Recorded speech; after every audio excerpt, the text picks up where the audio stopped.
Traduite dans presque toutes les langues, en turc, en japonais, en finnois et même en latin à l'usage des écoliers, les aventures d'Astérix ont fait couler plus d'encre qu'il n'en faudra jamais pour les écrire.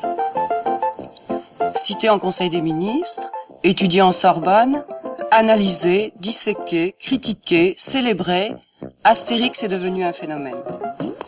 Dans sa potion magique, les interprétations de droite ou de gauche, dans chaque pays d'ailleurs, ont cru trouver le symbole de l'homme politique providentiel, celui de l'indépendance nationale, de la force de frappe, et même parfois ont mis sous le casque d'Astérix les aspirations du français moyen. On a souvent dit que j'étais le prototype du français moyen, et que c'est pour ça que j'avais écrit Astérix, qui est le prototype du français moyen. Or, je suis né à Paris, je suis parti à l'âge de 2 ans en Argentine, j'y ai vécu 17 ans. D'Argentine, je suis allé aux États-Unis, j'ai vécu 7 ans à New York, et je suis revenu en France pour gagner ma vie en faisant de la bande dessinée, ce qui, comme français moyen, est un peu spécial.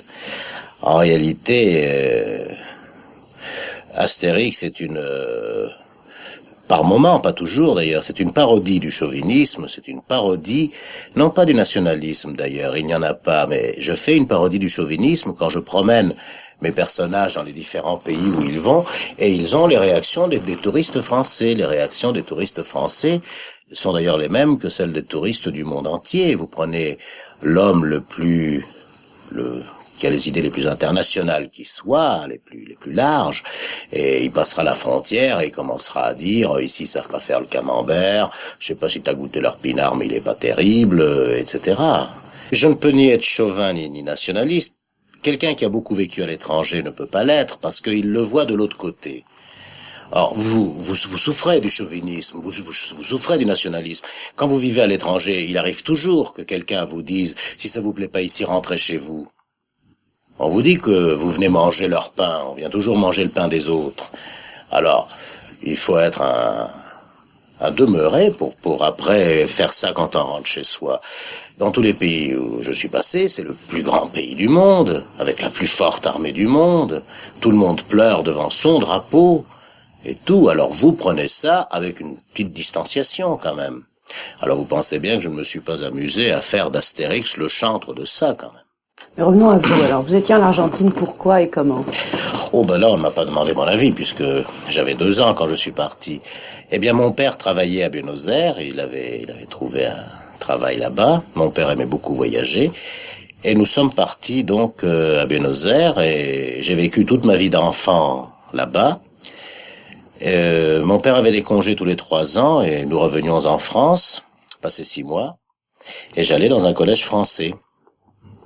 Alors, ce qui était comique, si vous voulez, et c'est là où la vie d'un enfant à l'étranger est curieuse. J'avais toujours mes liens avec la France. Chez nous, on parlait français, j'allais dans un collège français, je faisais des études françaises. Mais pour moi, il y avait des termes d'un exotisme extraordinaire. C'était Corrèze, Angoulême, Limoges, les Deux-Sèvres. Tout ça, c'était terriblement exotique. Ce qui était banal, c'était Gaucho, Mendoza, les Andes, la Pampa. Ça, c'était banal.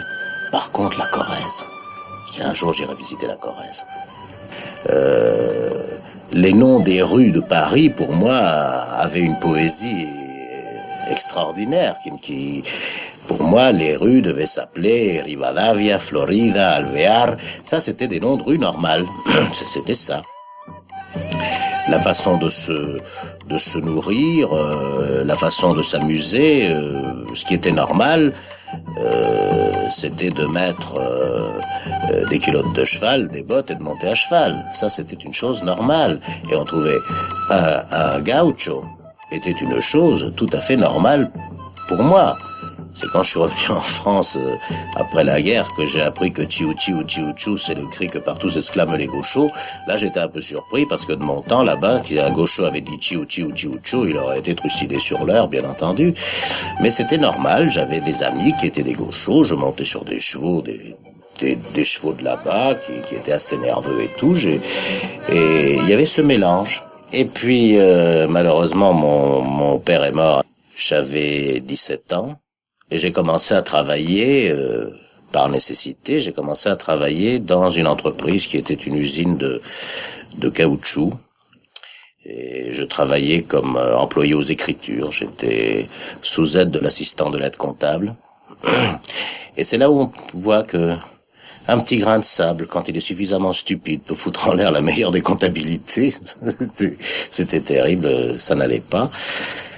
Et puis, moi, j'avais toujours envie de faire rire les gens. J'avais envie de faire ce métier. Et vous dessiniez déjà? Oh oui. Tout le temps, je dessinais. Vous savez, tous les gens qui font le métier que je fais disent, moi, j'ai commencé en dessinant dans les marges de mes cahiers. Et c'est vrai, et c'est dommage qu'on n'ait pas inversé. On aurait dû mettre en marge ce que nous faisions à l'école et nous laisser la page pour faire le petit dessin, parce que c'est grâce à ça que nous avons pu vivre par la suite.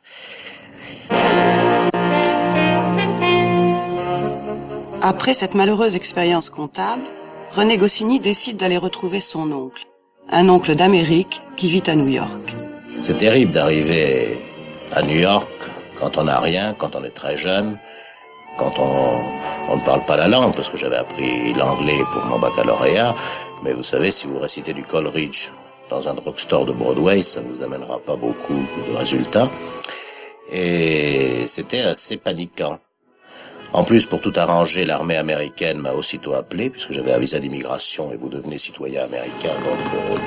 Donc, pas citoyen américain, vous devez supporter certaines choses de citoyen américain. Et alors l'armée américaine m'a appelé, et comme je ne voyais pas tellement d'avenir là-dedans, et que je ne voyais pas pourquoi j'irais dans l'armée américaine, malin comme un singe, je me suis engagé dans l'armée française. Alors en attendant, j'ai travaillé comme secrétaire chez un exportateur marocain à New York, ce qui au début m'a fait parler l'anglais avec un petit accent. Et puis je suis parti servir la France après la guerre, pas fou, au 141e bataillon d'infanterie alpine, dont je suis devenu un des plus étranges fleurons, parce que j'étais l'Américain. C'était formidable, j'étais le gars qui était venu d'Amérique faire son service militaire. Alors on me présentait à tout le monde. Quand quelqu'un venait, en disant on va vous montrer l'Américain.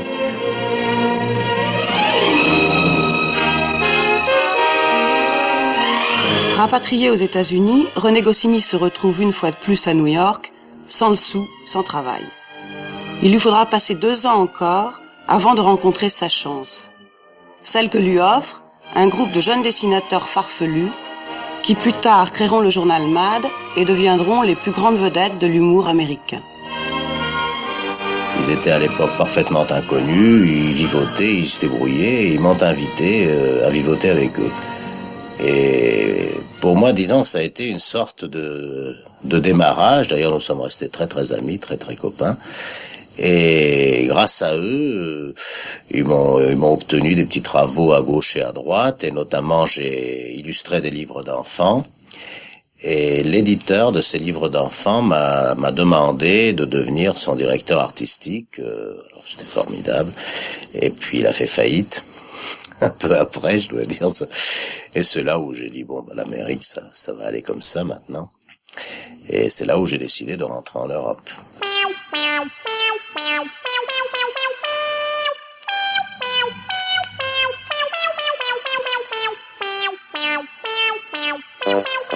Mais René Goscinny ne revient pas en France les mains vides.